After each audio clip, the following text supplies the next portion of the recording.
एक पुत्री के लिए उसके पिता का घर कभी पराया नहीं होता। पराए आप हैं जो मेरे पिता को पराया कह रहे हैं।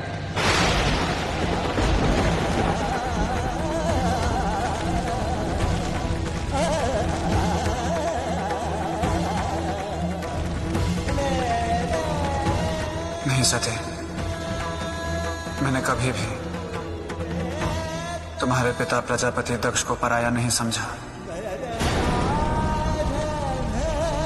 परंतु बिना निमंत्रण जाना कदाचित उचित नहीं है। संभावना है तुम्हारे अहित की, संभावना है तुम्हारे अपमान की, संभावना है तुम्हारे अशिष्ट की, और मैं अपना अपमान को सह सकता हूं।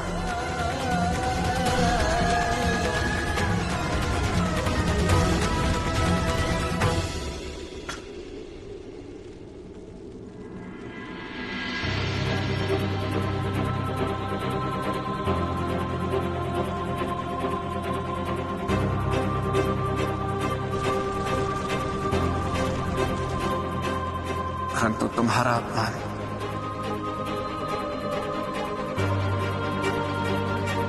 सह नहीं पाऊंगा। पिता है वो मेरे, उन्होंने मुझे जन्म दिया है, और यदि आपको इस बात का डर है कि मेरे वहां जाने से मेरा अहित होगा, तो आपको मेरी सौगंध है।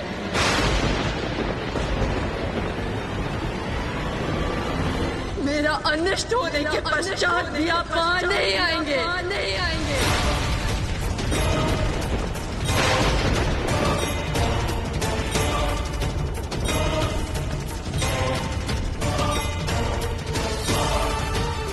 मैं जा रही हूँ शिव।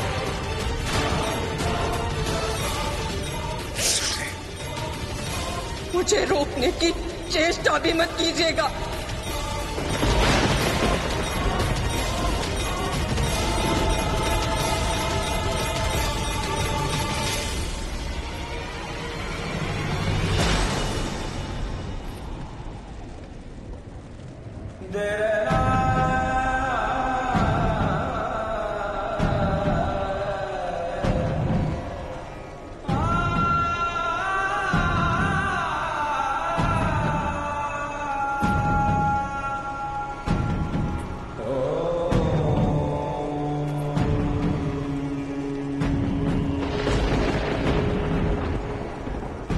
सती ने चिताओं के बीच जिस यात्रा पथ का चुनाव किया था, वो आगे चलकर केवल अंगारों से भरा था, और उस अंगारों की आंच से केवल सती को ही नहीं, सारे संसार को पीड़ा पहुंचने वाली थी।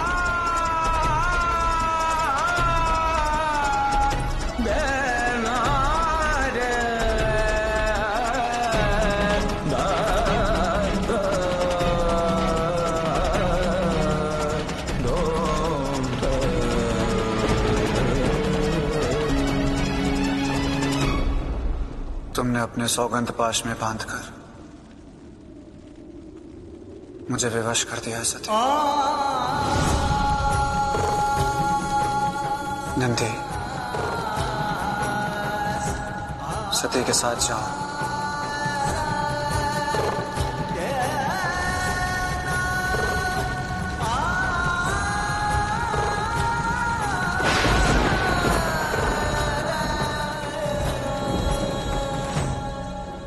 परसन मित्र, आपने उस घटना के बारे में अब तक बताया नहीं, जिसके कारण कहानी एक नया मोड़ लेने वाली थी। वो घटना थी सती का अपने पिता के घर बिन बुलाए जाना।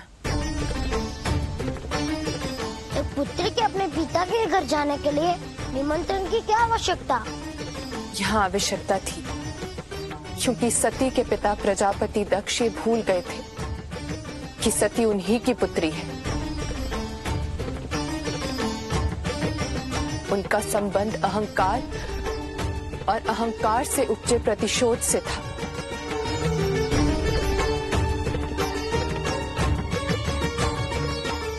आत्मीय संबंध का कोई भाव ही नहीं था और इसीलिए सती का घर जाना अपमानजनक और संकटपूर्ण।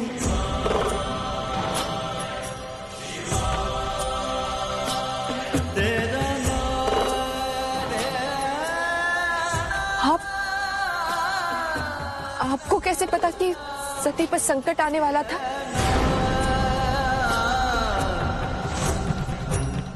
लगता है प्रभु की स्मृति वापस आ रही है। बताइए मित्र, आपको कैसे पता? बोलिए। मैं अपने माता पिता पर आए हुए संकट की बात कर रहा हूँ मित्र। ना जाने क्यों मुझे ऐसा आभास हो रहा है कि जहाँ वो रुके हैं वहाँ उन पर संकट है।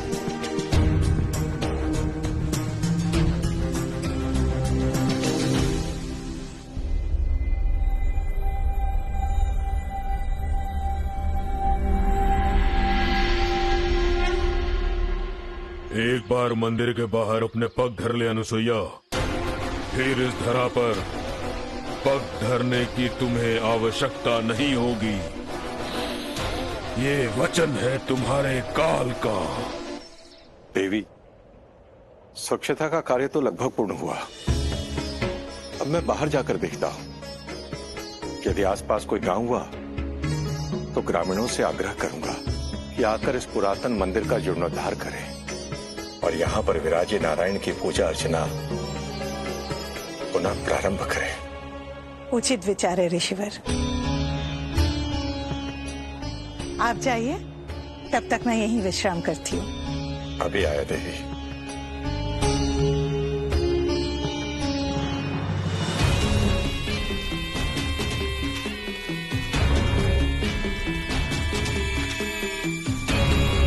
जिसको मारना महत्वपूर्ण है वो तो अंदर ही रुक गई।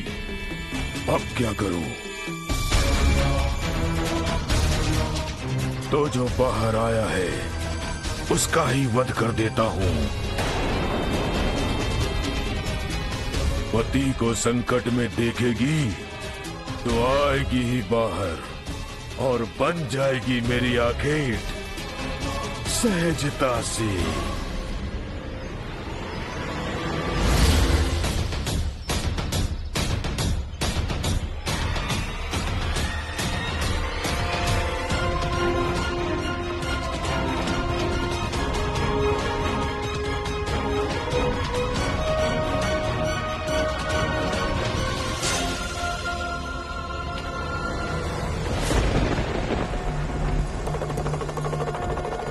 कैसा संकट मित्र?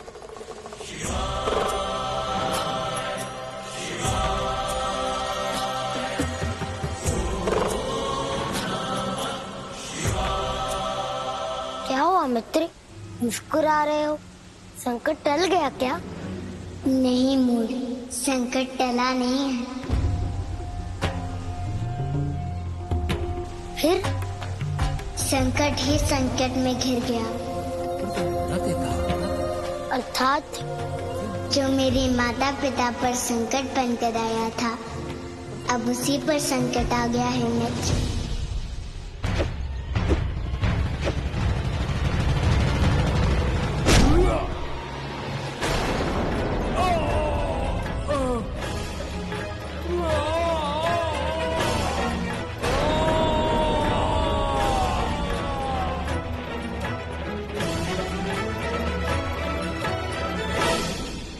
मित्र, कौन करेगा उस संकट की दुर्गति? मेरे भ्राता नारायण।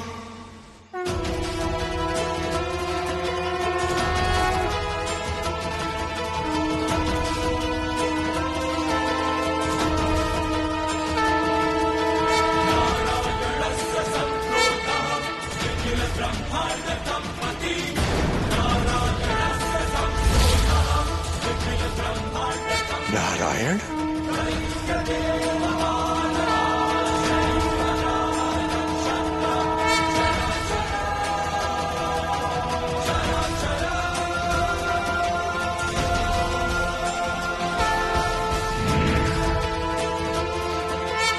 मेरे भ्राता नारायण पहुंच गए हैं माता और पिता की रक्षा करने। इसलिए अब चिंता की कोई बात नहीं है मोर।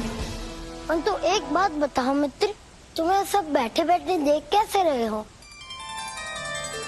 मन और माता की आंखों से। पुत्र यदि मन में अपनी माता को बसा ले तो उसकी आंखें माता की आंखें बन सकती हैं और उन आंखों से वो सारा संसार देख सकता है।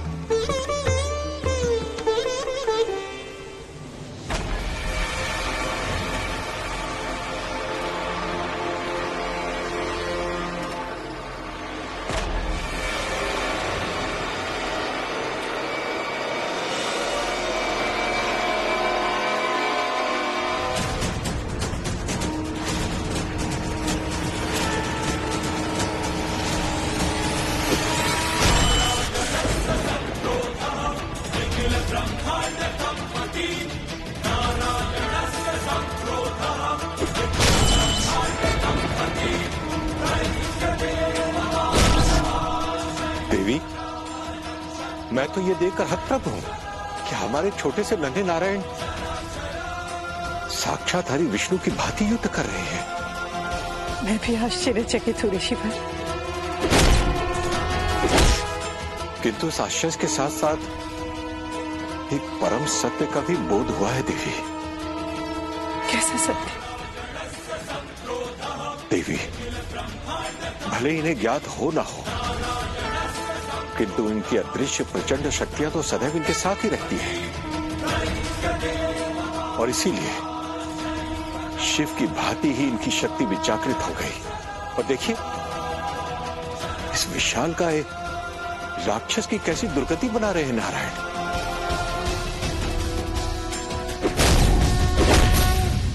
भ्राता नारायण गेंद की भांति ससुर को उछाल रहे हैं।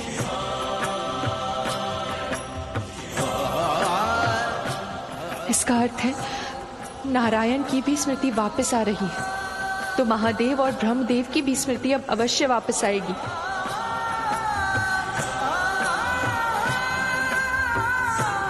क्योंकि तीनों एक दूसरे के पूरक हैं, तीनों का अस्तित्व इनके सह अस्तित्व में है। अर्थात अब महादेव के साथ कैलाश जाने का वो शुभ समय आ गया है। अद्भुत युद्ध कौशल दिख रहा है भ्राता नारायण में। भ्राता नारायण की किस बात पर इतनी प्रशंसा कर रहे हो मित्र? मोर, आज से पहले उनकी ऐसी शक्ति प्रदर्शन कभी नहीं देखी।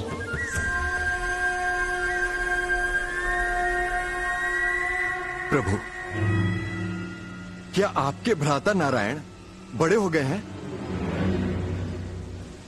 इतने थोड़े दिनों में कोई कैसे बड़ा हो जाएगा मित्र? मेरे भ्राता अभी मेरे समान बालक है।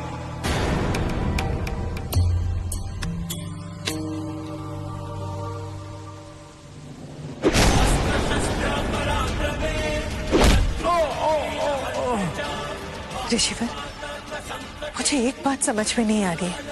नारायण यहाँ पहुंचा कैसे? उसे कैसे पता चला कि हम उसे लेने आ रहे थे और अभी हम संकट में हैं?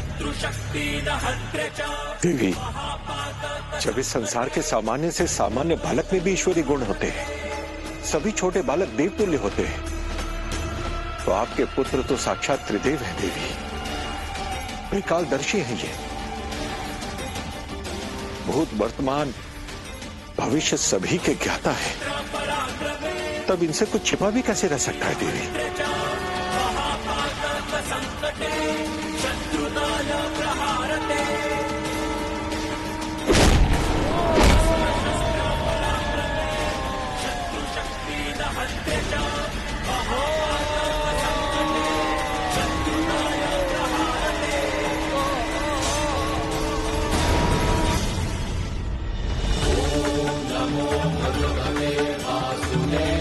देवी, ये कितने गर्व की बात है कि जो नारायण समस्त संसार का संकट हरते हैं, स्वयं साक्षात आकर पुत्र धर्म को निभाते हुए इस घोर विपत्ति से उन्होंने हमारी रक्षा की है।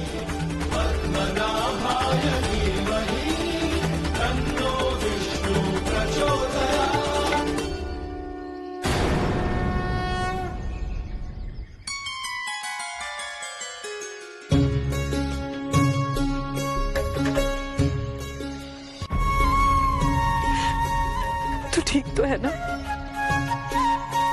आज इतने दिनों बाद मिला, और वो भी संकट के समय में। सब कुशल तो है ना पुत्र? माता पिता की कुशलता में ही तो पुत्र की कुशलता होती है माता। अच्छा एक बात बता, तू यहाँ पहुंचा कैसे? तुझे आभास कैसे हुआ कि हम यहाँ हैं और संकट में हैं? ज्ञान का तो यही गुण होता है देवी, अंतर्दृष्टि प्रकट हो जाती है। ये मुझे ज्ञात नहीं पिताश्री। मैं रात्रि समय शयन कर रहा था। उठिए भ्राता नारायण।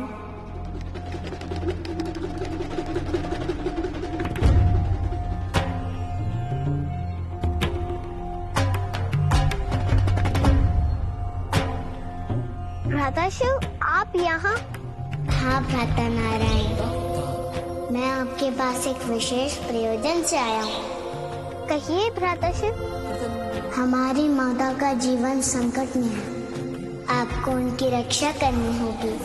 परंतु मैं अकेले उनकी रक्षा कैसे कर सकता हूँ भ्राता शिव? अपनी इस गदा से। परंतु आपके बिना ये कार्य कैसे संभव है? आज आपको ये कार्य अकेले ही करना होगा, क्योंकि मैं माता के वचन से बंधा हुआ हूँ। आप उठाइए अपनी गदा, उनकी रक्षा करने में आपकी यही गदा शस्त्र और शक्ति का कार्य करेगी। परंतु मुझे जाना कहाँ होगा? दक्षिण पश्चिम दिशा की ओर एक भंग विष्णु का मंदिर है, और वहीं माँ और पिताश्री आश्रय ले रहे हैं। और प्रातःकाल उनके मंदिर से बाहर निकलते ही असुर उन पर आक्रमण कर देगा। अपनी गदा का प्रयोग कर उस दुष्ट का नाश करना आपका दायित्व है भ्राता नारायण। परंतु भ्राता शिव, इतना कहकर भ्राता शिव मेरे स्वप्न से अंतर ध्यान हो गए। फिर मैं उठकर अपनी गदा उठाई, और जानती है माता फिर क्या हुआ? गदा उठाते ही मेरे अंदर बहुत सारी शक्ति आ गई।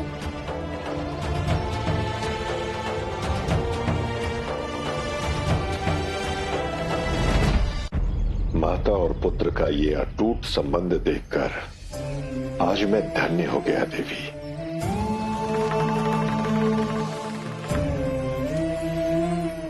हाँ ऋषिवर, शिव को पुत्र रूप में प्राप्त करके मैं धन्य होगी।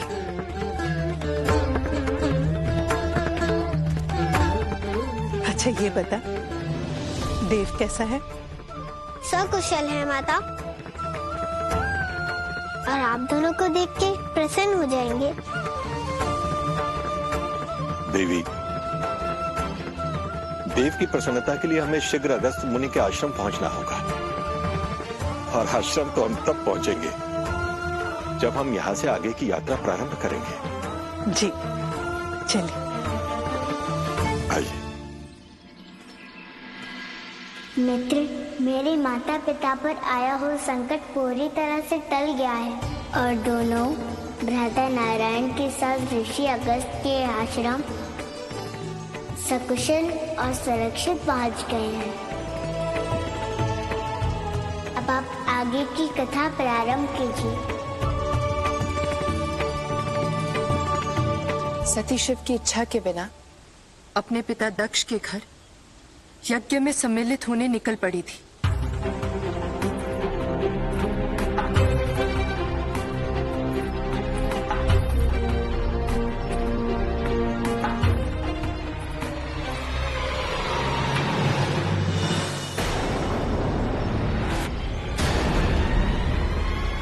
क्षमा कीजिए देवी सती, यज्ञ स्थल में आपको प्रवेश की अनुमति नहीं है।